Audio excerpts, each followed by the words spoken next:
स्वागत है आपका आपके अपने ही चैनल बीएड एग्ज़ाम पे। दोस्तों आज के इस वीडियो में हम लोग बात करने वाले हैं वीर बहादुर सिंह पूर्वांचल यूनिवर्सिटी के बीएड के 4th सेमेस्टर के सिलेबस के बारे में। जी हाँ दोस्तों, इस सेमेस्टर में हमारे पास में 2 ऑप्शनल सब्जेक्ट्स भी होते हैं, तो हम उनके बारे में भी अभी चर्चा करेंगे।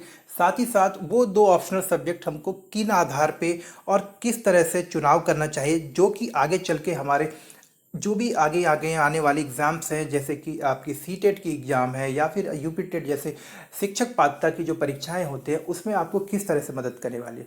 क्योंकि ऑप्शनल सब्जेक्ट का चुनाव बहुत ही महत्वपूर्ण हो जाता है इस सेमेस्टर में। साथ ही साथ वो कौन सा सब्जेक्ट है ऑप्शनल जो हमारे लिए थोड़ा सरल है, और कौन सा सब्जेक्ट है जिसमें कि हमारे पास में सिलेबस थोड़ा डिटेल में है, यानी कि थोड़ा ज़्यादा है। इन सारी चीज़ों के ऊपर हम लोग चर्चा करने वाले हैं। तो अगर अभी आप पहली बार आ रहे हैं चैनल पे, या फिर आप चैनल पे अभी तक सब्सक्राइब नहीं कर पाए हैं चैनल को, तो आपसे रिक्वेस्ट है कि चैनल को सब्सक्राइब कर लें और साथ ही साथ इस वीडियो में बने रहें अंत तक, ताकि हम लोग वो सारी चीज़ों को डिटेल में समझ पाएँ। तो दोस्तों चैनल सब्सक्राइब कर लें, और अगर अच्छा लगे वीडियो तो लाइक भी कर दीजिएगा। चलिए हम लोग आगे बढ़ते हैं और हम लोग बात करने वाले हैं अभी सिलेबस को देखते हुए कि भाई हमारे करना क्या है, यहाँ पे सिलेबस किस तरह से हमको कवर करना है। तो हम लोग सिलेबस के कंटेंट के ऊपर चलते हैं दोस्तों। देखिए आप सिलेबस का जो कंटेंट है हमारे पास में वो यहाँ पे है। अब हमारे सामने में जो सिलेबस का खुला है, मैं आपको सिर्फ अभी डिटेल में सब्जेक्ट्स के बारे में बता रहा हूँ। अभी हम लोग इसके बारे में और डिटेल में पढ़ेंगे। देखिए जैसा कि 4th सेमेस्टर का यहाँ पे दिया हुआ है, आप देख सकते हैं सेमेस्टर 4। तो यहाँ पे हमारे पास कोर कोर्स आपको दिया है। कोर कोर्स का मतलब होता है चाहे वह बीएड फर्स्ट सेमेस्टर में हो, सेकंड या थर्ड या फोर्थ। कोर कोर्स यानी कि वो सब्जेक्ट्स जो कि हर एक बच्चे को मैंडेटरी देना होता है, आवश्यक रूप से देना ही देना होता है, चाहे आप किसी भी सब्जेक्ट से हों, यानी कि आप साइंस के ग्रेजुएट हो या फिर आप आर्ट्स से हों या फिर आप कॉमर्स के छात्र हों। कोई भी छात्र इन जो हो, आपको उसको ये विषय अटेम्प्ट करना पड़ता है परीक्षा में, मतलब ये पेपर उसको देना है। यानी कि बीएड 4th सेमेस्टर में जो मैंडेटरी सब्जेक्ट है, जो हर बच्चे को अटेम्प्ट करना है, जिसका पेपर हर बच्चे को देना है, वो है हमारा लैंग्वेज अक्रॉस दी करिकुलम। तो ये बड़ा इंपॉर्टेंट सब्जेक्ट है। यहाँ से भी आपके बीएड जैसी परीक्षाओं में, उसके अलावा यूपी टेट और सी टेट जैसी या फिर केंद्रीय विद्यालय की परीक्षाएं जब होती हैं, जो आपकी एंट्रेंस एग्जाम से, बहुत सारे प्रश्न आते हैं। तो लैंग्वेज अक्रॉस दी करिकुलम को आप बहुत ही इंपॉर्टेंट टॉपिक मान लें, और यहाँ से आपके बहुत सारे क्वेश्चन आने वाले हैं। तो आप इनको भली भांति पढ़ें, अभी से पढ़ें, ताकि वो आपके जो एंट्रेंस एग्जाम है वहाँ भी काम है। अब बात कर लेते हैं हम लोग यहाँ पर जो हमारा कोर कोर्स के अलावा जो ऑप्शनल सब्जेक्ट्स हैं उनके बारे में। देखिए हमारे पास में ऑप्शनल सब्जेक्ट्स हैं, ऑप्शनल पेपर हैं। ये कुल मिलाकर 6 पेपर होते हैं, यहाँ पे आप देख सकते हैं। अब ये जो 6 पेपर है, इसमें से हमें कोई 2 पेपर चुनना होता है, जिसको कि ऑप्शनल ए और बी के रूप में बोला जाता है। ए एंड बी के रूप में यहाँ पे आपको बोला जाता है। अब ये ऑप्शनल सब्जेक्ट का चुनाव हमको किस तरह से करना है, किस तरह से हमारा कॉम्बिनेशन होना चाहिए जो कि हमारे लिए सटीक भी हो, और साथ ही साथ हमें आगे चल के लंबे समय में हमारे लिए वो फ्यूचर के हिसाब से, तैयारी के हिसाब से वो काम भी आए।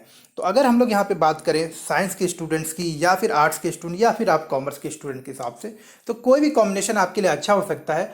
सिलेबस भी मैं आपको आगे चल कर अभी वीडियो में बताता हूँ कि किसका सिलेबस थोड़ा ईजी है या फिर किनका सिलेबस थोड़ा डिटेल में है, यानी कि लेंथी सिलेबस है, वो सारी चीज़ें। तो आप उसके आधार पर आप खुद का चुनाव कर सकते हैं कि किस विषय में आपकी रुचि है, किस विषय में आपको ज़्यादा आसान लगता है तैयार करना, या कौन से टॉपिक से आप पहले से परिचित हैं, जिनको लेकर आपको कम मेहनत में ही आप पूरी की पूरी तैयारी कर सकते हैं। ये सारी चीज़ें मैं बताऊंगा, आप उसके आधार पर निर्णय लेने में आपको ज़रूर थोड़ी ना बहुत सहूलियत होगी।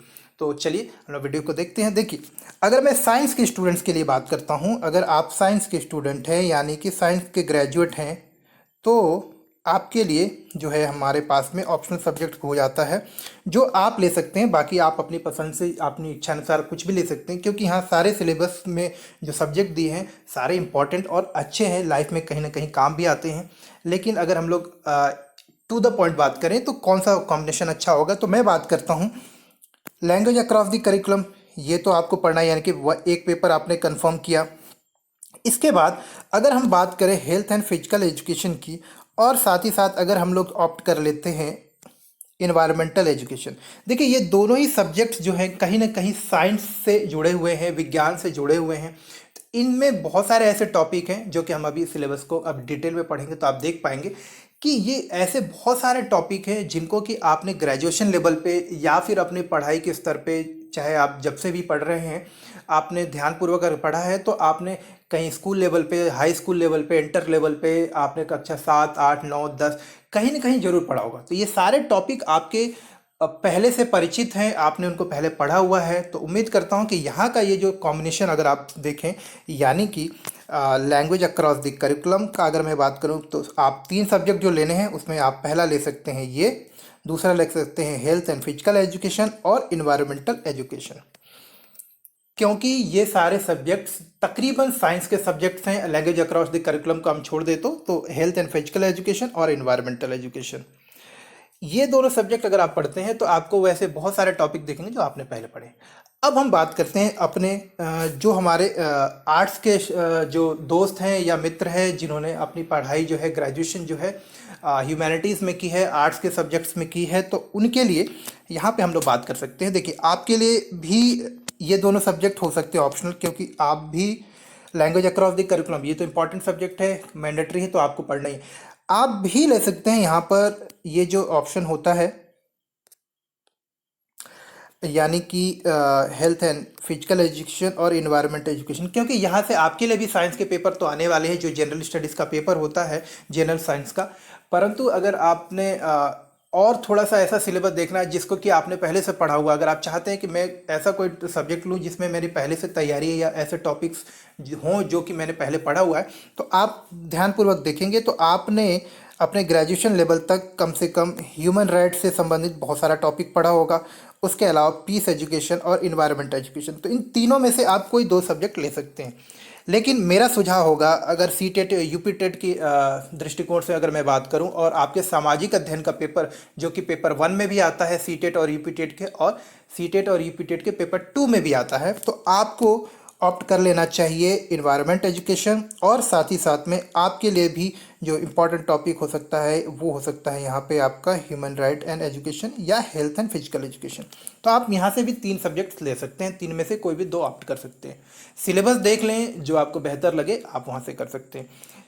तो ऑप्शनल ये आप इस तरह से चुनाव करें कि जो आपके आगे आने वाली परीक्षाओं में भी काम आए। इसके अलावा अगर आप देखेंगे तो सरल जो सबसे सब्जेक्ट्स हैं उसमें आपके जो सबसे कम सिलेबस है उसमें आप देखेंगे तो ह्यूमन राइट का है और पीस एजुकेशन, इनका सिलेबस सबसे छोटा है। तो उनको हम आगे चल के अभी देखते हैं डिटेल में सिलेबस के बारे में, ताकि आपको और ज़्यादा थोड़ा नॉलेज हो जाए, उसके बारे में आप निर्णय ले सकें। तो दोस्तों अब हम लोग देखते हैं डिटेल में सिलेबस। जैसा कि यहाँ पे लिखा हुआ है ऑप्शनल पेपर 402A और 402B, जैसा कि मैंने आपको बताया। अब यहाँ से कोई भी आपको 2 ऑप्शनल सब्जेक्ट लेने हैं, तो हम लोग सिलेबस को थोड़ा ब्रीफली जल्दी जल्दी देखते हैं और समझते हैं। देखिए अगर हम हेल्थ एंड फिजिकल एजुकेशन की बात करें तो आप यहाँ पे सिलेबस को देख पा रहे हैं। यहाँ पे ऐसे बहुत सारे टॉपिक हैं जो आपने पहले पढ़ा होगा, जैसे कि हेल्थ एजुकेशन में कॉन्सेप्ट ऑफ वेलनेस। अब ये टॉपिक आपने पहले पढ़ा है, कहीं ना कहीं आपने स्कूल लेवल पे पढ़ा होगा। देखिए factor influencing health, health programmes, health services, role of teacher in, तो ये सारे ऐसे टॉपिक्स हैं जो कि आप अपने जानकारी के आधार पे भी लिख सकते हैं। इसके अलावा फिजिकल एजुकेशन के संबंध में जो आपकी धारणाएं हैं, मिसकॉन्सेप्शन है, वो सारे टॉपिक्स हैं। तो जैसा मैंने आपको बताया, इसके अलावा मैं बात कर रहा था जैसे कि आपने पहले से पढ़े हुए टॉपिक्स के बारे में। तो आप देखिए न्यूट्रिशन एंड बैलेंस डाइट, यहाँ से जो भी टॉपिक्स हैं ये आपने कहीं ना कहीं स्कूल में पहले पढ़ा ही हुआ है। उसके अलावा यहाँ पे आप देखिए ये जो टॉपिक है pollution and global warming, environmental hygiene, personal hygiene, postural management, concept and well, ये सारी चीज़ें हमने स्कूल लेवल पे कहीं ना कहीं इनको पढ़ा हुआ है। इसके अलावा अगर हम लोग बात करेंगे कम्युनिकेबल डिजीज़ की, देखिए ये भी, और मोड कंट्रोल एंड प्रिवेंट, ये आपने पहले पढ़ा है। जो यहाँ पे हाँ स्प्रेन स्ट्रेन, ये कुछ नया टॉपिक है जो आपने नहीं पढ़ा, लेकिन आधे से ज़्यादा आपका टॉपिक जो है पहले से कवर होता है। तो आपने देखा कि कुछ टॉपिक्स अगर हम सब्जेक्ट कुछ अगर ध्यानपूर्वक चुनाव करते हैं तो आपको आधी तैयारी पहले से हो जाती है, तो वो सब्जेक्ट भी आपको इजी होगा तैयार करने। साथ ही साथ आपकी परीक्षा जैसे कि सीटेट यूपीटेट के लिए मैं बात कर रहा हूँ, वहाँ की तैयारी के लिए भी आपको मदद होगी। अब चलते हैं हम लोग दूसरे ऑप्शन के ऊपर, गाइडेंस एंड काउंसलिंग। देखिए आपको सिलेबस को समझना होगा ताकि आप उसमें चुनाव कर सके। अब यहाँ पे आपको पढ़ना है, तो पहले मैं बात करता हूँ। देखिए पहला टॉपिक है हमारा यहाँ पे, अगर हम लोग यूनिट 1 की बात करें तो fundamental of guidance and counselling. मेरे जो आर्ट्स के स्टूडेंट्स हैं या आर्ट्स के जो हमारे मित्र हैं उन्होंने तो पहले यहाँ से ज़रूर कुछ ना कुछ टॉपिक्स पढ़े होंगे, लेकिन जो साइंस के स्टूडेंट्स हैं उनके लिए बिल्कुल नया है। तो इसलिए मैं बता रहा था कि अगर यह लगे कि आप यहाँ से टॉपिक्स या ये सारी चीज़ों का सरलतापूर्वक समझ सकते हैं और परीक्षा में अच्छे तरीके से उसको लिख सकते हैं, तो आप भी ये सब्जेक्ट ले सकते हैं। अदरवाइज तो आपको जो मैंने आपके सब्जेक्ट बताए, आप क्यों ना उन सब्जेक्ट को लें जिनमें आपको पहले से पकड़ है या आप जिनके बारे में आप पहले से जानते हैं। तो यहाँ पे आप टॉपिक देख सकते हो। उसके बाद है personal associated with guidance and counselling. तो ये कुछ टॉपिक ऐसे हैं जो नए हैं आपके लिए, जो साइंस के स्टूडेंट होंगे, लेकिन जो मेरे आर्ट्स के दोस्त हैं या कॉमर्स के दोस्त हैं उनके लिए हो सकता है ये टॉपिक्स पहले से पढ़े हुए हों। इसके बाद हम लोग बात करते हैं tools in technique in guidance in counselling. तो यहाँ पे सिलेबस भी थोड़ा डिटेल में है, जैसा कि आप देख पाएंगे career guidance in secondary school. लेकिन अगर आप साइकोलॉजी के स्टूडेंट हैं, आप गाइडेंस ह्यूमैनिटी के हैं और एमएसडब्ल्यू के स्टूडेंट हैं, इस तरह के अगर आप स्टूडेंट हैं तो आपके लिए ये सब्जेक्ट बड़ा इंपॉर्टेंट हो जाता है, क्योंकि यहाँ से आपको बहुत सारे क्वेश्चन आने हैं। गाइडेंस काउंसलिंग से भी हमारे सीटेट यूपीटेट के पेपर में आता है। तो जो आर्ट्स के हमारे भाई हैं, जो हमारे बहन हैं, उनके लिए भी ये सब्जेक्ट सीटेट यूपीटेट के पॉइंट ऑफ व्यू से भी अच्छा है। तो आप ये subject guidance and counselling opt कर सकते हैं as a one of the optionals. इसके बाद हम लोग बात करते हैं अगले सब्जेक्ट के ऊपर, ह्यूमन राइट एजुकेशन। देखिए ह्यूमन राइट एजुकेशन का सिलेबस बड़ा ही छोटा सा है और टॉपिक्स ऐसे हैं जो कि चाहे आप आर्ट्स के स्टूडेंट्स हो, साइंस के या कॉमर्स के हो, जनरल स्टडीज़ के टॉपिक जैसा है। तो ये आप एक अच्छा ऑप्शन हो सकता है, आप किसी भी संकाय से हो, चाहे कला से हो, विज्ञान से हो या फिर कॉमर्स से हो। तो आप देख सकते हैं, सब टॉपिक देख के भी आपको समझ में आ जाएगा। जैसे कि ह्यूमन राइट है, आप यूनेस्को के बारे में पहले पढ़ चुके हैं, आप एजुकेशन अप टू 14 ईयर्स, ये सारा टॉपिक हमारा पहले से पढ़ा हुआ है। एनएचआरसी जिनके बारे में हम न्यूज़ में रोज़ सुनते रहते हैं, और उसके अलावा बहुत सारा टॉपिक मैं आपको दिखाता हूँ यहाँ पे। राइट टू, अब ये देखिए ये सारे टॉपिक आपकी परीक्षाओं में भी काम आने वाले हैं। जैसे कि मैं आपको यहाँ पे दिखा दूँ, टेररिज्म, डिसेबल्ड के लिए, ह्यूमन राइट्स इन इंडिया, ये सारा टॉपिक हमने पहले भी पढ़ा हुआ है। तो यहाँ से आधे से ज़्यादा सिलेबस जो है हमारा कहीं ना कहीं पहले से बीएड के दौरान में ही पढ़ा हुआ है। तो ये चीज़ें हमारे लिए थोड़ी आसान हो जाती हैं। टेररिज्म को हमने लास्ट सेमेस्टर में ही पढ़ा है, फर्स्ट सेमेस्टर में भी पढ़ा है। तो ये सारी चीज़ें, child labour, environment, human right in relation to, ये सारा टॉपिक अगर हम ध्यानपूर्वक देखें, आप मिलाएंगे, आप अगर अपने सिलेबस को पहले से देखेंगे तो आप देख पाएंगे। देखिए ये जो टॉपिक है पहले से हमारा कवर है, तो क्यों ना इसको हम लोग देखें। उसके अलावा अगर हम लोग यहाँ पे बात करें, फंडामेंटल ड्यूटीज़, ये सब हमने पढ़ा, media and its role, role of school, education up to, ये सारा कुछ हमने पहले से पढ़ा हुआ है। तो यहाँ पे हमको वो चीज़ें काम आ सकती हैं, हमारे सिलेबस को पहले से कवर होने में, मतलब पहले से पढ़ा हुआ है तो वो चीज़ें आपको यूज़ हो जाएंगी। अब हम लोग देखते हैं यहाँ पे जुडिशियल एक्टिविज्म, ये थोड़ा सा नया टॉपिक है, तो यहाँ पे आपको थोड़ा सा मेहनत करना पड़ेगा। तो आप देख रहे हैं कि सिलेबस में कुछ ऐसा है, और जो ऑप्शनल सब्जेक्ट है कि आप ध्यानपूर्वक अगर सब्जेक्ट का चुनाव करें तो आपकी मेहनत आधी हो जाएगी और तैयारी दो गुनी हो जाएगी। क्यों? तैयारी आप अपने बीएड के लिए, फोर्थ सेमेस्टर के लिए तो करेंगे ही साथ अपनी आगे आने वाली जो भी टीईटी, सीटेट, यूपीटेट की परीक्षाएं हैं उसमें। और आपको पता है दोस्तों कि टीईटी, सीटेट, यूपीटेट जैसी परीक्षाएं, यूपीटेट की परीक्षा तो आपकी जुलाई में प्रस्तावित है, तो आप उसकी तैयारी तो कर ही रहे होंगे। अब हम लोग देख लेते हैं सिलेबस जो है डिस्टेंस एंड लर्निंग का, डिस्टेंस एंड ओपन लर्निंग। अब देखिए यहाँ पे आप अगर टॉपिक के बारे में बात करेंगे तो यहाँ पे सारा कुछ थोड़ा थोड़ा नया नया सा लगेगा। आपने ये टॉपिक सारे पहले से नहीं पढ़े। कॉन्सेप्ट ऑफ डिस्टेंस एजुकेशन, ये आपके लिए नया टॉपिक होगा। इसके अलावा अगर हम लोग बात करें open education, scope of distance education, ये सारा कुछ थोड़ा सा नया होगा आपके लिए। तो ये एक नया सब्जेक्ट है, लेकिन बहुत सारे स्टूडेंट्स होंगे, हमारे आर्ट्स वाले दोस्त होंगे जो उन्होंने पहले ये टॉपिक्स पढ़े हैं, तो आपके लिए भी ये हो सकता है। यहाँ पर सिलेबस थोड़ा डिटेल में है, इनके ऊपर आपको थोड़ा सा अपने तरफ से लिख पाना थोड़ा कठिन होगा, क्योंकि टॉपिक देखने में भले ही आसान है, लेकिन इनके ऊपर जो एग्जैक्ट कंटेंट है वो थोड़ा सा कठिन है। तो आप, मेरे दृष्टिकोण से ये थोड़ा सा आपको कठिन पड़ सकता है और सारे सब्जेक्ट की तुलना में, लेकिन टॉपिक्स अच्छे हैं इसमें।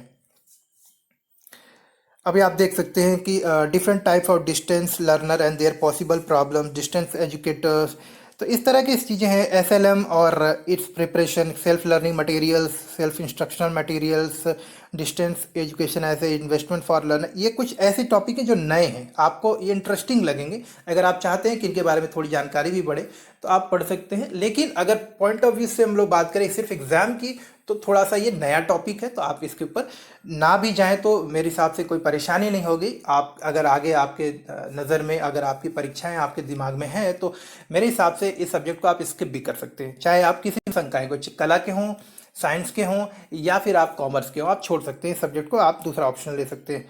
अब हम लोग बात करते हैं इन्वायरमेंटल एजुकेशन की।